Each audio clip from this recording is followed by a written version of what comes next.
بسم اللہ الرحمن الرحیم۔ السلام علیکم ناظرین، دینی مسائل میں خوش آمدید کرتے ہیں۔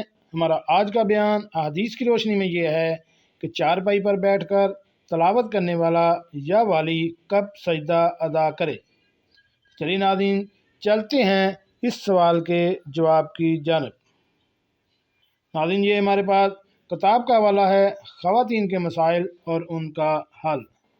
اس کے مرتب و تحقیق ہیں مولانا مفتی ثناء اللہ محبوب صاحب، اور اس کا صفحہ نمبر ہے 171۔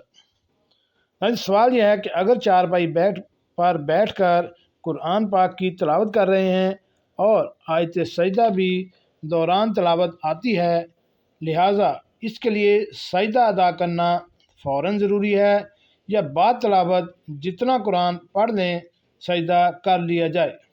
صحیح طریقہ تحریر فرمائیں۔ تو ناظرین، اس سوال کا جواب یہ ہے کہ سجدہ فوراً کر لینا افضل ہے، تلاوت ختم کر کے کرنا بھی جائز ہے۔ اگر چارپائی سخت ہو کہ اس پر پیشانی دھن سے نہیں اور اس پر پاک کپڑا بھی بچھا ہوا ہو تو چارپائی پر بھی سجدہ ادا ہو سکتا ہے، ورنہ نہیں۔ جی ناظرین، کیسے لگی آج کی ہماری یہ معلوماتی ویڈیو؟